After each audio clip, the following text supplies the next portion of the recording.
Alors, on finit définitivement, si j'ose dire, ce paragraphe 2.3b. Voilà, suite et fin. Je crois que j'ai parlé un petit peu trop vite, en fait. On peut appliquer justement les théories qu'on a vues à ce cas-là. Hein. Voilà. Alors, voilà, j'avais appliqué moi des théories plus compliquées, mais finalement, je me suis aperçu que ça marchait assez bien. Et je crois même que c'est un exercice. Alors, on va le faire comme un exercice de cours, hein, pour justement voir comment ça marche. Alors, on va remarquer la chose suivante d'abord. C'est qu'ici, a priori, dans ce cas-là, la distance là, dans le cas bleu, entre P et A, donc c'est 2 fois petit a, qui est la longueur du demi-grand axe, et je vois qu'elle est inférieure à 2 fois le rayon du cercle noir, d'accord, qui est de rayon R0. Hein.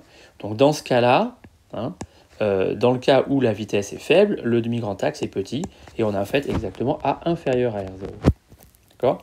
Et dans l'autre cas, hein, où la vitesse est plus grande, eh ben, on s'aperçoit que donc, la distance AP, qui vaut 2A, elle est supérieure au diamètre du cercle noir. Donc 2A est supérieur à 2R0. Donc dans ce cas-là, A donc, est supérieur à R0. Voilà, d'accord. Alors, ce qu'on a vu ici, ce qu'on a vu précédemment, c'était que on devait calculer l'énergie mécanique. D'accord. Donc on a notre condition initiale, OM0 perpendiculaire à V0. V0, je le prends un peu comme je veux. Hein. Donc, on va calculer EM. D'accord. Donc ça me fait 1 demi de M V0 carré, moins K sur R0, hein, ou R0, donc c'est OM0. D'accord. Voilà, je calcule EM. Donc je donne, bon, évidemment c'est un peu, j'ai pas de valeur. Hein. D'accord. Alors, la première condition pour que la trajectoire soit elliptique, hein, on a une autre condition, c'est que EM hein, doit être, voilà, d'accord, strictement négatif. Hein, d'accord. Donc ici, c'est une trajectoire elliptique. Alors, regardons déjà ce que donne cette condition. Hein, ça me donne 1 demi de M V0 carré moins K sur R0. Et donc ça, on va voir donc justement quelles conditions sur la vitesse on a pour que la trajectoire soit elliptique. Alors qu'est-ce que ça nous donne? Ça nous fait 1 demi de M V0 carré, je vais rester à la norme, égale moins K sur R0. Ça me fait donc V0 carré inférieur à 2 fois K sur M R0. Donc ça me fait R0 inférieur à racine de 2 fois, et je retrouve mon K sur racine de K sur MR0, qui est la vitesse d'un point matériel qui a une trajectoire circulaire de rayon R0. D'accord. Donc ça justifie bien cette condition qu'on avait donnée ici, que le V0 ne doit pas être trop grand. Hein, voilà. Sinon, l'énergie mécanique, on voit, elle va être positive. D'accord. Le V0 ne doit pas être trop grand. Alors, on a déjà cette première condition. Donc, on va supposer là désormais que ça c'est satisfait. Hein. Voilà, et à ce moment-là, je sais à ce moment-là que le EM est négatif. D'accord. Donc je peux appliquer la formule qu'on a vue. EM égale moins K sur 2A. Donc je vais pouvoir calculer A, pouvoir sortir A. D'accord. Alors ça me donne moins K sur 2A égale 1 demi de M V0 carré moins K sur R0. Bon, alors on va isoler A, on va passer à l'inverse. Ça va me faire 2A sur moins K égale 1 divisé par 1 demi de M V0 carré moins K sur R0. Donc je vais tout multiplier par moins K sur 2. Ça va me faire petit A.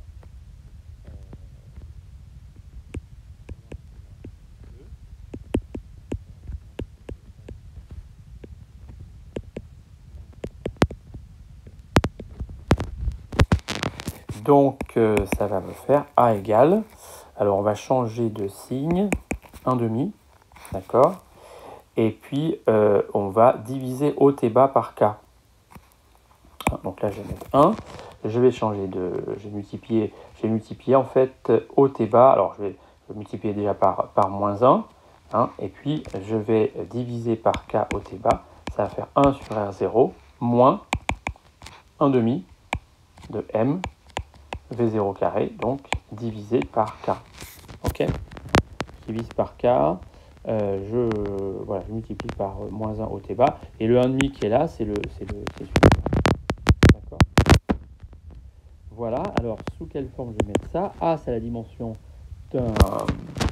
d'une distance, donc je vais faire apparaître la distance, donc je vais multiplier en fait par R0 haut et bas la fraction. Donc ça va me faire R0 sur 2, facteur de 1.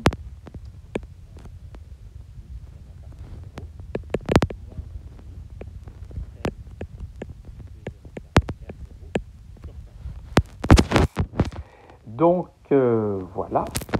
Donc ça me fait A égale R0 sur 2, facteur de 1, 1 moins 1 demi. Qu'est-ce que je reconnais là? J'ai V0 divisé par, d'accord, le tout au carré. D'accord, hein, c'est bien ça, le K, MR0. Hein. Donc cette vitesse, c'est toujours la vitesse qu'aurait une particule, donc si elle était en trajectoire circulaire de rayon R0. D'accord, donc je vais l'écrire comme ça, R0 sur 2, facteur de 1, je vais quand même donner un nom à ce truc-là, parce que, d'accord, de V0 sur V indice circulaire. D'accord, au carré. Voilà, donc j'ai le petit a. Hein, j'ai le petit a, donc si V0 a une valeur, bon, ça peut se calculer, hein, ça peut se calculer. Alors ici, on est plutôt sur quelque chose de purement théorique. Alors, on va le faire dans ce sens-là. Hein. Voilà, si A est inférieur à... On va prendre le cas, on va voir quelles conditions ça me donne sur V0 pour que A soit inférieur à R0.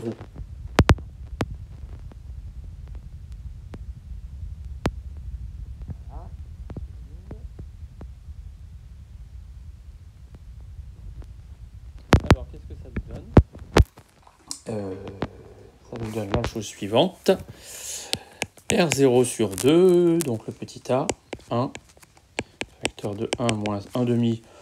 Bon, ce rapport des vitesses au carré, j'ai envie de l'appeler x, hein, x2 inférieur à R0, où je pose x, donc égale V0 sur V circulaire, c'est sans dimension.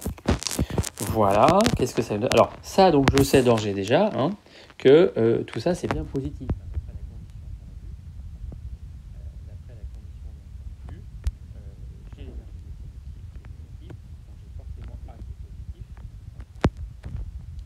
Donc ça, c'est forcément positif.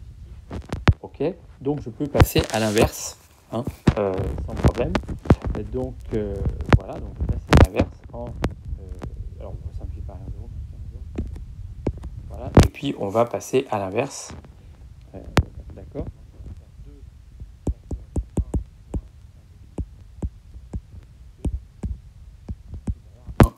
D'accord, c'est équivalent à ça.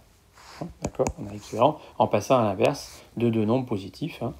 Voilà, donc ok.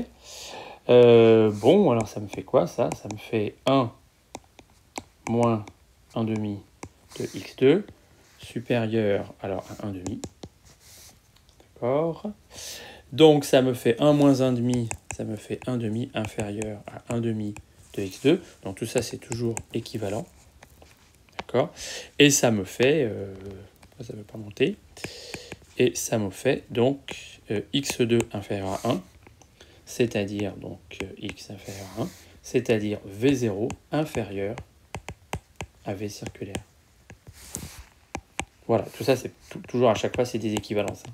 D'accord. Donc on voit effectivement qu'on est bien dans le cas qui est bleu. Hein. Si V0 donc est petit, est inférieur à la vitesse circulaire, le A est inférieur à R0. Hein.